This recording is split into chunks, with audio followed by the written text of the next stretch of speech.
Hi, sales and മാർക്കറ്റിങ്ങിനെ പറ്റിയുള്ള നമ്മുടെ video സീരീസിന്റെ ഫസ്റ്റ് എപ്പിസോഡിലേക്ക് എല്ലാവർക്കും സ്വാഗതം. നമ്മൾ ഈ ഒരു സീരീസിൽ സെയിൽസ്, മാർക്കറ്റിംഗ്, ബിസിനസ് ഇതൊക്കെയായിട്ട് ബന്ധപ്പെട്ട കാര്യങ്ങളാണ് ചർച്ച ചെയ്യാനായിട്ട് പോകുന്നത്. അപ്പോൾ നിങ്ങൾക്ക് എന്തെങ്കിലും സംശയങ്ങളോ കാര്യങ്ങളോ ഉണ്ടെങ്കിൽ നമ്മുടെ ഇൻസ്റ്റാഗ്രാം പേജിൽ നമുക്ക് ചോദിക്കാം, അല്ലെങ്കിൽ കമൻ്റ് ആയിട്ട് ചോദിക്കാം.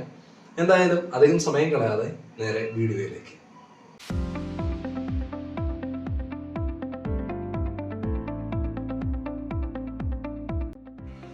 സെയിൽസും മാർക്കറ്റിംഗും തമ്മിൽ എന്തെങ്കിലും ബന്ധമുണ്ട്? സെയിൽസിന്റെ മാർക്കറ്റിംഗിന്റെ ഫീൽഡിൽ വർക്ക് ചെയ്യുന്ന എല്ലാവരെയും സംബന്ധിച്ചുള്ള ഒരു സംശയമാണ്.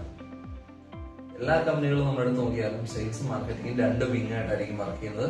എന്നിരുന്നാൽ പോലും ഇത് രണ്ടും ഒരു നാണയത്തിന്റെ രണ്ട് വശങ്ങൾ പോലെ വർക്ക് ചെയ്യേണ്ടതാണ്. എന്താണ് മാർക്കറ്റിംഗ് എന്ന് പറഞ്ഞാൽ, നമ്മൾ പുതിയതായിട്ടൊരു പ്രൊഡക്റ്റ് വിപണിയിലേക്ക് എത്തുകയാണ്. നമ്മൾ വിപണിയിലേക്ക് ഇത് എത്തിക്കുമ്പോൾ നമ്മുടെ ടാർഗറ്റഡ് കസ്റ്റമേഴ്സിന് നമ്മുടെ പ്രൊഡക്റ്റിനെ പറ്റി അറിയാൻ സാധിക്കണം. എങ്കിൽ മാത്രമേ അവർ നമ്മുടെ പ്രൊഡക്റ്റ് അറിഞ്ഞ് അത് വാങ്ങി നമുക്ക് വരുമാനം ഉണ്ടാവുകയുള്ളൂ. ഇതിനുവേണ്ടി നമ്മുടെ പ്രൊഡക്റ്റിനെ കസ്റ്റമേഴ്സിന്റെ മനസ്സിലേക്ക് നമ്മൾ എത്തിക്കാനായിട്ടാണ് മാർക്കറ്റിംഗ് യൂസ് ചെയ്യുക. ഇനി എന്താണ് സെയിൽസ് എന്ന് പറഞ്ഞാൽ, മനസ്സിലെത്തിയത് കൊണ്ട് ലാഭം ഉണ്ടാവില്ല. പ്രൊഡക്റ്റ് കസ്റ്റമറുടെ കയ്യിലെത്തിയത്, അതായത് വിൽപ്പന നടന്നാൽ മാത്രമേ എത്ര നല്ല പ്രൊഡക്റ്റ് ആയാലും കമ്പനിക്ക് അതുകൊണ്ട് ലാഭം ഉണ്ടാവുകയുള്ളൂ. ഇതിനെയാണ് സെയിൽസ് എന്ന് പറയുക. ഏതൊരു സംരംഭത്തെയും സംബന്ധിച്ച് അവരുടെ ആദ്യ പ്രൊഡക്റ്റ് മാർക്കറ്റിലേക്ക് എത്തിക്കുമ്പോൾ, അല്ലെങ്കിൽ അവരുടെ ഒരു പുതിയ പ്രൊഡക്റ്റ് ആദ്യമായി മാർക്കറ്റിലേക്ക് എത്തിക്കുമ്പോൾ മാർക്കറ്റിങ്ങിന് വേണ്ടി ചെലവാക്കേണ്ട തുക കൂടുതലായിരിക്കും. കാരണം പ്രൊഡക്റ്റ് പുതിയതാണ്, ആളുകൾക്ക് ഇതിനെപ്പറ്റി അറിയണം, അല്ലെങ്കിൽ ആളുകൾക്ക് ഇതിലൊരു വിശ്വാസം വന്നാൽ മാത്രമേ അവര് ഇതിലേക്ക് നമ്മുടെ പ്രൊഡക്റ്റ് അവർ വാങ്ങുള്ളൂ.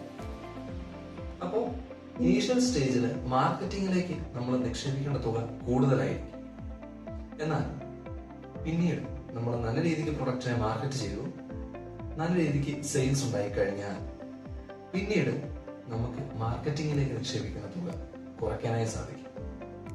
അതിന്റെ കാരണം മറ്റൊന്നുമല്ല, ഏറ്റവും നല്ല പബ്ലിസിറ്റി എന്ന് പറയുന്നത് എപ്പോഴും മൗത്ത് പബ്ലിസിറ്റിയാണ്. അതായത് നമ്മുടെ പ്രൊഡക്റ്റ് വാങ്ങി ഉപയോഗിച്ച് നമ്മുടെ ഉപഭോക്താവ് അത് നല്ലതാണെന്നുണ്ടെങ്കിൽ തീർച്ചയായും അവരുടെ ബന്ധുമിത്രാദികളോട്, കൂട്ടുകാരോടൊക്കെ പറയും, എടാ ഇന്ന ഒരു പ്രൊഡക്റ്റ് ഇപ്പോഴത്തെ മാർക്കറ്റിൽ വന്നിട്ടുണ്ട്, ഞാനത് യൂസ് ചെയ്തു, നല്ല സാധനമാണ്. അപ്പൊ നിങ്ങൾ തന്നെയാണെങ്കിലും നിങ്ങളുടെ ഒരു പുതിയതായിട്ടൊരു പ്രൊഡക്റ്റ് മാർക്കറ്റിൽ വന്നു കഴിഞ്ഞാൽ നിങ്ങളുടെ ഒരു കൂട്ടുകാരുണ്ടെങ്കിൽ, നിങ്ങളുടെ പരിചയക്കാരുണ്ടെങ്കിൽ നല്ല പ്രൊഡക്റ്റ് ആണ് എന്ന് പറഞ്ഞ് നിങ്ങൾക്കത് സജസ്റ്റ് ചെയ്ത് കഴിഞ്ഞാൽ നിങ്ങളത് വാങ്ങും, അല്ലേ? അപ്പോൾ അതുപോലെ തന്നെ നമ്മുടെ പ്രൊഡക്റ്റ് നല്ലതാണെങ്കിൽ പിന്നീട് ഉപഭോക്താക്കൾ ഇങ്ങോട്ട് അന്വേഷിച്ചു വരും. അപ്പൊ സ്വാഭാവികമായിട്ടും എന്താണ്, നമ്മുടെ പ്രൊഡക്റ്റിന്റെ ഡിമാൻഡ് അവിടെ കൂടും. ഡിമാൻഡ് കൂടുന്നത് വഴി, വിൽപ്പന കൂടുന്നത് വഴി നമുക്ക് പിന്നീട് മാർക്കറ്റിംഗിലേക്ക് നിക്ഷേപിക്കുന്ന എമൗണ്ട് കുറച്ചുകൊണ്ട് വരാനായിട്ട് സാധിക്കും. അപ്പൊ പറഞ്ഞു വരുന്നത് ഇത്രേ ഉള്ളൂ. ഏതൊരു ഉൽപ്പന്നത്തിന്റെ ആണെങ്കിലും, അല്ലെങ്കിൽ ഏതൊരു ബ്രാൻഡിന്റെ ആണെങ്കിലും ആരംഭത്തിൽ നമ്മൾ മാർക്കറ്റിങ്ങിനായി നിക്ഷേപിക്കേണ്ട തുക കൂടുതലായിരിക്കും. എന്നാൽ പിന്നീട് നമ്മുടെ ഉൽപ്പന്നം നല്ലതാണെങ്കിൽ, തീർച്ചയായും അത് നല്ലൊരു അഭിപ്രായം ഉണ്ടാക്കുകയാണെങ്കിൽ നമ്മുടെ ഉപഭോക്താക്കൾ തന്നെ നമുക്ക് വേണ്ടി അതിനെ പിന്നീട് മാർക്കറ്റിംഗ് ചെയ്തുകൊള്ളും. നമുക്ക് മാർക്കറ്റിംഗിലേക്ക് നിക്ഷേപിക്കുന്ന എമൗണ്ട് കുറച്ചു കൊണ്ടുവരാൻ സാധിക്കും. വിൽപ്പന കൂടുമ്പോൾ മാർക്കറ്റിംഗിലേക്ക് നിക്ഷേപിക്കുന്ന തുക കുറയ്ക്കാൻ സാധിക്കും. അതേസമയം തുടക്കത്തിൽ വിൽപ്പന കൂട്ടുന്നതിനായി മാർക്കറ്റിംഗിലേക്ക് നിക്ഷേപിക്കേണ്ട എമൗണ്ട് കൂടുതലായിരിക്കും.